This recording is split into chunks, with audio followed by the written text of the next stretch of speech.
So the next question is that doublets of even number. तो doublets किसको बोलते हैं? ये सारे doublets हैं, right? अब सेम नंबर रिपीट हो उसको बोलते हैं doublets, तो उसमें सिर्फ even वाले उठा लें, राइट? चैट बॉक्स में आंसर चला गया, बट शायद मुझे फील हो रहा है कि किसी का wrong answer, I think so, Neel का, राइट नील?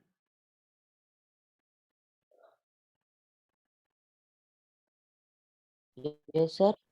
इसका आंसर आपने क्या लिखा था? कौन सेकंड का सर? मैंने 1/12 ही लिखा था। 1/12 था श्योर? कोई, मुझे पता नहीं, 1/10 यस सर, आप देख लो वापस नहीं तो। नहीं, बट वो मीटिंग एंड हो गई ना, तो चला गया इसकी वजह से। कोई नहीं, फाइन, तो 1/12 ही आएगा, right?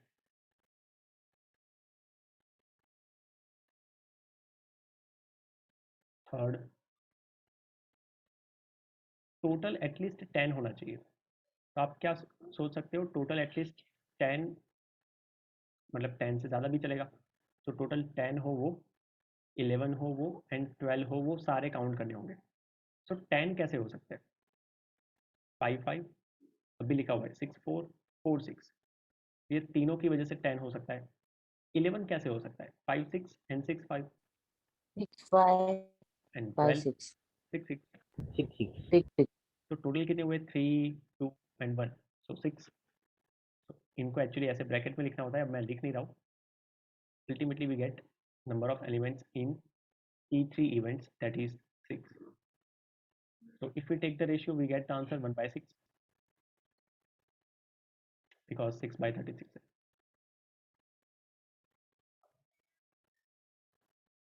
Okay, multiple of 3 has a sum of two numbers, right? तो उनका सम करना है और फिर देखना है कि मल्टीपल ऑफ 3 हो रहा है कि नहीं। ये थोड़ा सा इंटरेस्टिंग है, राइट? तो कैसे कैसे नंबर्स आप चूज कर सकते हो? तो पहले आप एक 1 फिक्स कर लो, है ना? मतलब कि फर्स्ट आपने ये रो में से देखना स्टार्ट किया, तो एक नंबर ये आएगा, फिर एक नंबर 1,5 आएगा, कि उनका जो सम हो रहा है वो मल्टीपल ऑफ 3 जाएगा। चलो, तो इस तरीके से हम टोटल आउटकम्स लिखने की यहाँ पे ट्राई करेंगे, फेवरेबल आउटकम्स लिखने की हम ट्राई करेंगे। फोर्थ, 1,2 एकदम बेसिक से स्टार्ट किया। पहला नंबर 1 फिक्स किया मैंने, तो 1,5 भी तो आएगा, जो 6 हो रहा है। 2,1, फिर पहला नंबर मैंने 2 फिक्स किया, तो क्या क्या आ सकता है? 2 2 + 4 6, अब 2 + 7, बट 7 तो ले नहीं सकते 9 करने के लिए, तो चलो छोड़ो।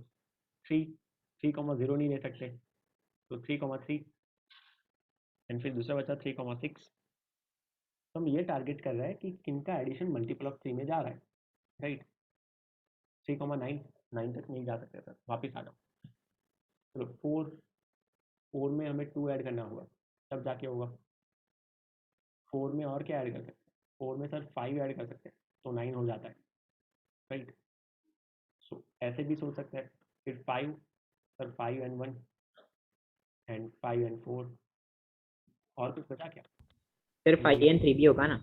5 and 3 3 yes.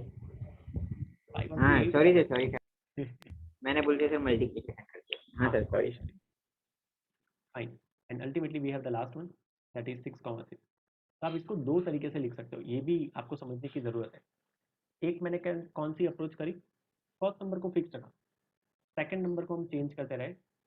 Second thing is that, आप लोग ये सोचते हो कि अगर 1 2 आया तो भाई साहब 2 1 आने ही वाला है, तो 2 1 आंख बंद करके लिख दो।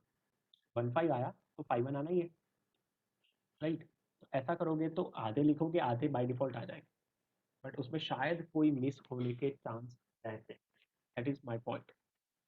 चलिए ठीक है, तो E4 कितने हो गए टोटल? 4 8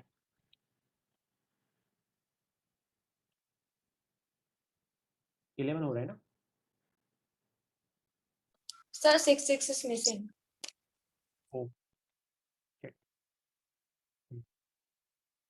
ये तो रह ही गया, सबसे इजी था, कोई नहीं, फाइन। तो अल्टीमेटली 12/36, दैट इज 1/3। तो ये आंसर।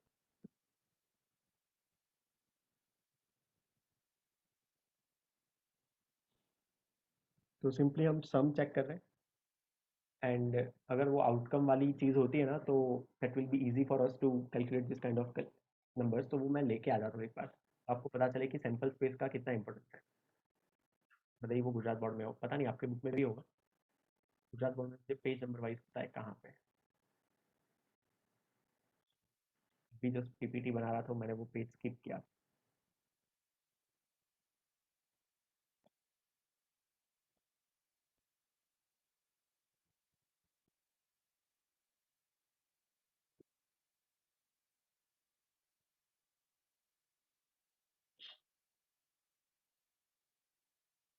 कहाँ गया?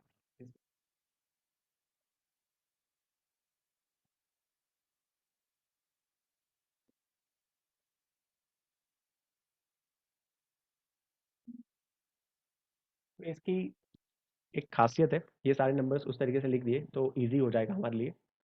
इसका बेनिफिट क्या होगा?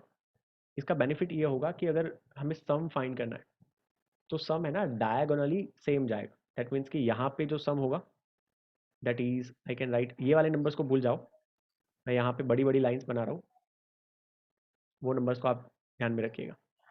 तो यहाँ पे एडिशन जो होगा वो 2 होगा,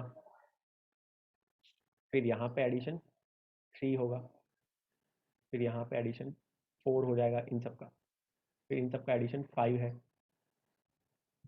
फिर इन सब का एडिशन 6 होगा, देन 7, राइट।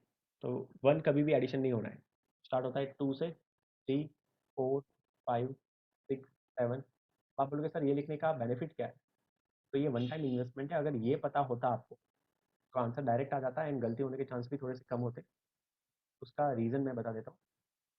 आपको क्या टारगेट करना है, जहाँ जहाँ पे मल्टीपल ऑफ 3 आ रहे हैं, 10, 11 और 12, तो ये मैंने क्या लिखा, सम ये हो रहा है ये नंबर्स का, राइट।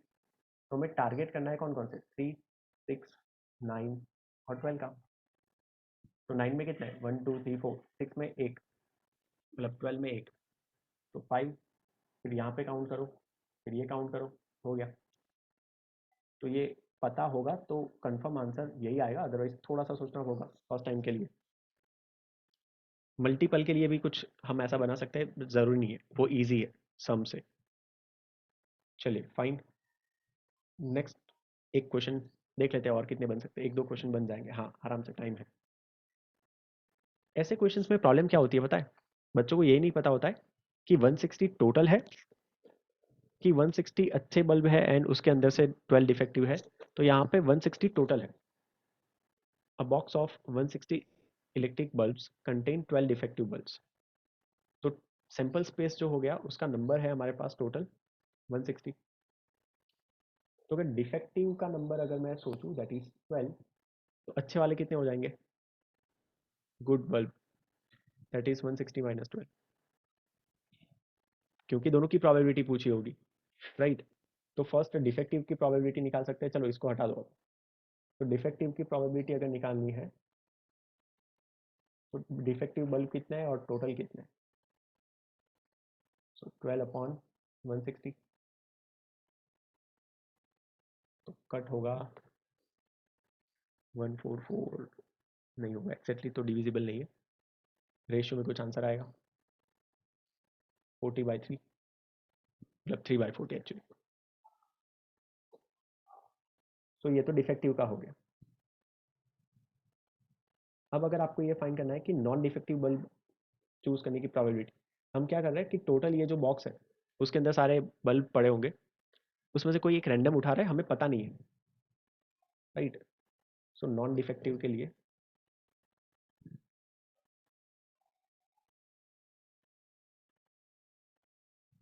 देखो ये हम फॉर्मूला यूज कर सकते हैं, 1 minus probability of defective, so 1 minus 3/40, that is 37/40।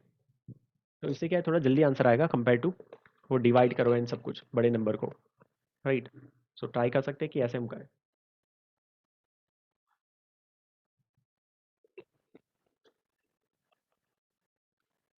तो इस टाइप के क्वेश्चन में जस्ट एक ही बात ध्यान में रखनी होती है कि 160 अच्छे दिए हुए एंड 12 डिफेक्टिव है, उनको मिक्स किया जा रहा है कि टोटल 160 है और उसमें से 12 डिफेक्टिव है।